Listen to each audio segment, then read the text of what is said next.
little treat for you. Thank you. Ready? All right. Do it.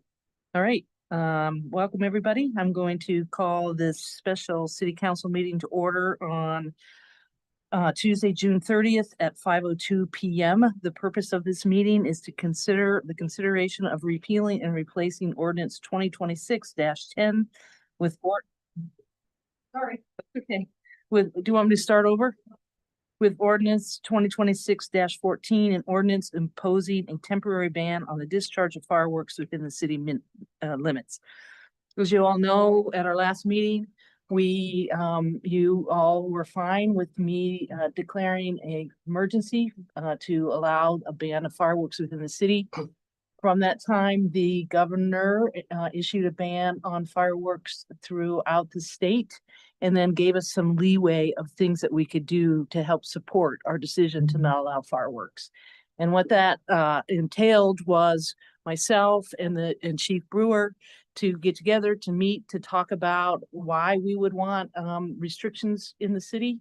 And we both agreed that that was the case. I've got a formal letter from the chief in that regard. And so Nathan, our attorney, has rewritten the ordinance that we voted on April 28th that identified areas in town where fireworks were restricted. We've amended that map tonight. You guys are going to consider amending that map to include the entire city. This will not impact the fireworks. Those are exempt unless there's an issue that night on July 4th, wind event or something, then the chief has the ability to cancel that event. But at this time, we hope that we can continue to move forward with a great 4th of July fireworks experience and hope that the community honors this ordinance and does not light fireworks, personal fireworks anywhere in the city limit. They also are not allowed under a fire restriction stage 2 in the county. So the only fireworks that we want to see on the 4th of July before and after are up on the hill. So with that, TJ, do you have anything you would like to add? No, I'm in support of this and I can definitely read it, or I'm sure everyone has a copy of it, or however you'd like to proceed. Okay. Any questions for the chief? I was just wondering for the public, if I would appreciate hearing from you to all of our constituents, because I think a lot of people are feeling nervous. I trust and defer to your judgment. Yeah, I was wondering if you had anything for the public on that. TJ, would you mind coming up so we can get you on the mic? Yeah, so my input on the concerns for fire danger are, you can look outside just like the last time you guys met and it's smoky in the valley. You know, we're a good department. We're prepared for incidents, but we can get inundated. We don't have other agencies that can come in and assist us rapidly. And with these conditions, most fires will grow exponentially. And if we were to have one that tapped out our resources, it's hard for us to pull in other resources. And I think it could happen. You know, we've had major fires around here and I would like to avoid those. Does that answer your question? I think so. I think mostly concerns about continuing with the community fireworks, just plans that you guys have in place, letting the community know that you guys, if that moves forward, it will be safe. On the ban of fireworks, or The fireworks show. The fireworks show. yeah, so this ban will actually relieve a little bit of our pressure from having engines all over the valley, and we can concentrate a little bit more up on the dump hill. We had a meeting with Michael and the mayor yesterday, and I let them know that we'll have more up there, more engines up there, and that if the wind picks up or we're in red flag warnings or we do have another major incident, our resources are so short that I'll cancel the show. But I feel pretty comfortable up there. We have the fireworks have caught small brush fires up on the hill, but they're so scattered that the fuel load up there is not a huge concern for us. Thank you. You're welcome. Great. Any other questions? So he's kind of reading it. And so the fire ban, or the fireworks ban, it will be the 2nd through the 5th. Mm-hmm. And then I assume that this will be reevaluated for the 24th. This ordinance covers the 22nd through the 25th of July. The 25th. Oh, okay. That is okay, perfect. Okay. And then And then, did I see in here a fine? Yeah, Lex was gonna talk about enforcement. Okay. Any other questions for the chief? No, I just want to say, I appreciate so much what you and your crew does. I spoke with one of the wives of one of your crew members and, the other day. And we need to remember that these spouses or these family members that are left behind have needs. You know, she just about cried because I told her, I'll come sit with your baby so you can shower or go to the store. And we forget that the people that are here Yeah. are holding up a lot on their ends. Yeah, I have a bunch of deployed firefighters right now that have left their Yeah. their family at home. So no, I appreciate that. What's that? Nathan, do you have a comment?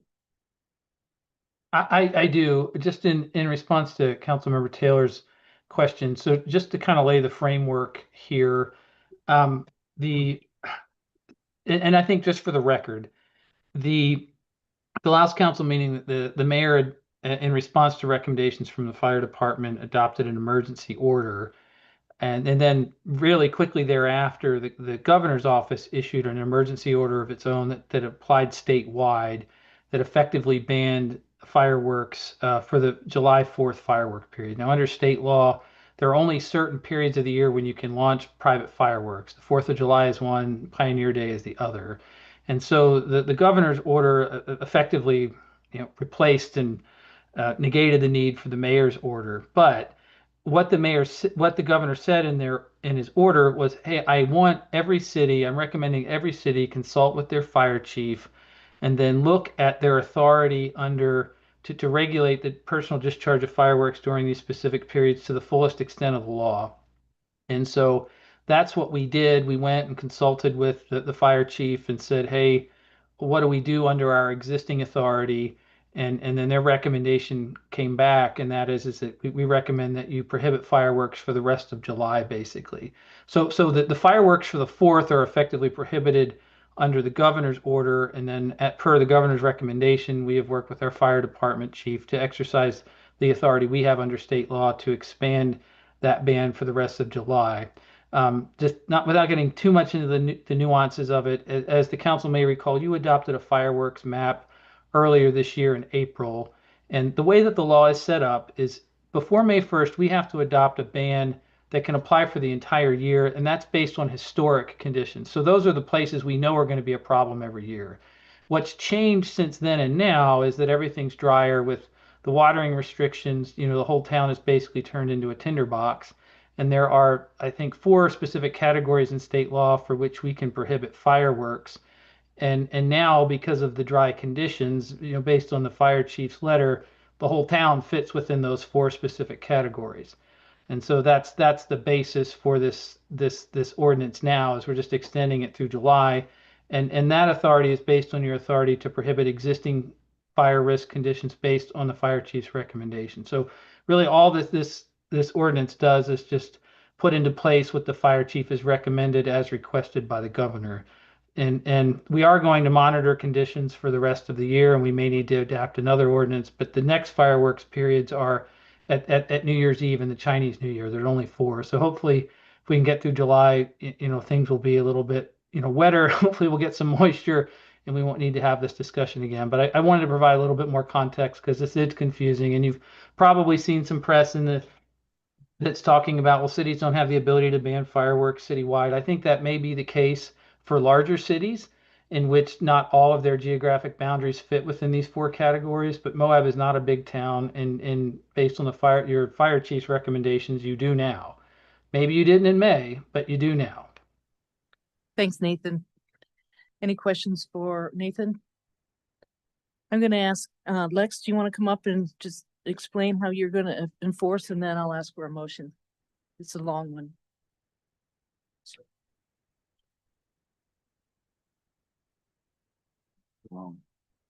If we pass this ordinance, we can cite under this ordinance or the state ordinance for any violation of our fireworks ordinance or state law, the ban right now that as it exists, and it's an infraction with a $1,000 fine. that's attached to it. Our plan is to have 2 to 3 extra officers out from a time period of about 8 p.m. to 2 a.m. every single night, the second through the fifth, with the primary focus of making sure that nobody's doing illegal fireworks in the city. So they will proactively be patrolling neighborhoods, looking for any violations. And I've asked them to take a zero tolerance approach to it. So if you are caught doing illegal fireworks, you, one, should know better. And so there's not a lot of tolerance for that. And two, we're gonna cite you. Any questions for the? And just stating for the press and for the public, if you see someone shooting off fireworks, you call dispatch. Yes, call dispatch, report the address as best that you can, or the direction from your address where it occurred, and we'll respond. But absolutely, you can call dispatch. They'll create a call. They'll send us. We'll also, like I said, with those extra officers out, hopefully we'll be out in the neighborhoods. We'll see it too and be able to respond quicker. Thank you. I've seen like a couple of things for other cities and stuff where they've written into like this ordinance, and I don't know if it's in here in some way or form or another, that if people are caught doing fireworks, there's $1,000 fine, and if they start a fire, they are responsible for the cost of fighting that fire or any damages. Is that implied like in this, or? Yeah, I think, and Nathan can respond to this, or Lex too, but yeah, there's going to be that infraction part, but based on the damage that is caused and if it's reckless, there's a lot of other charges that could come with that, with other fines and restitution and things like that. yeah, and bigger charges, reckless burning, negligent, I mean, it climbs. Yeah, it doesn't have to be in this entire state code. Yeah. Okay. That was, Yep. okay. I think, Nathan, did you have anything you wanted to add to that? Yeah, just to be clear, so we're prohibiting the discharge of personal fireworks, but we're also prohibiting open fires, which we've defined based on some language in state code. The violation section is under section 5 of the ordinance. It's on page 5. It doesn't mention the fact about people being personally responsible for damage. I think there was a comment that's already covered in state code, but if you wanted to, we could certainly add some language there that just says, maybe maybe a second sentence there that says violations that result in damage to the private or public property, may also be compensable under state law or recovered or something to that effect. But it is already covered under state law, so I don't know if we necessarily need to add it here. Yeah, But we did- I don't think we need to add it. It's already covered. It's already there. Yeah. And one thing I also wanted to add, typically we don't need to do this when you adopt your map based on the historical risky areas. But this time around, since, we are taking a zero tolerance approach, I felt the need to include the state definitions of what constitutes a firework and what doesn't. And that's under section 1 in the definition section. That's not anything Moab is creating. I'm literally just quoting what state law says, but I thought that would be helpful for both residents and for your enforcement officers to have that handy rather than have to sift through hundreds of pages of state code to find the definitions. But Thank you. I want to be clear that we're not coming up with those. That's what state law defines, and we don't have the ability to redefine it differently. Great. All right. Thanks, Lex. Thanks, TJ. Hopefully this will not be an issue, but I'm going to ask for a motion. Jason? I'll make a motion. I'd like to make a motion to an ordinance repealing and replacing ordinance number 2026-10 to reaffirm prohibitions on the discharge of private fireworks in mapped areas of the city of Moab that are subject to historical hazardous environmental conditions, and to prohibit the discharge of private fireworks and the use of open fires within city boundaries from July 1st through July 31st, 2026, due to existing hazardous environmental conditions pursuant to Code 15A-5-202.5 1 and B. Thanks, Jason. Do I have a second? A second. Second by Tawny. Any discussion, Jason? No. Tawny? No. Anybody else? I just want to say, I think it's obvious with the community. What I heard from community members after our initial ban really made me hopeful that the community understands why we're doing this. Now we're seeing it come down from the governor. It's dry out there.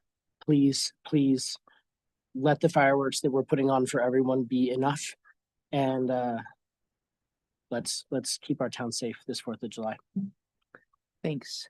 And just another comment, we do have fireworks are allowed on New Year's Eve. So don't not buy fireworks, but save them for New Year's Eve. Yeah, hopefully it won't be dry. We'll determine that at that time.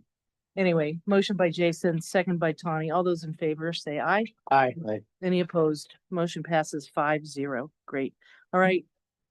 Thank you guys for taking the time out. I'll ask for a motion to adjourn. A motion to adjourn. Motion by Miles, I'll second. second by Jason. All in favor? Aye. All right, meeting's over. Thank you. Thank you. Thank you. Good luck out there. Yeah. Yeah, good luck.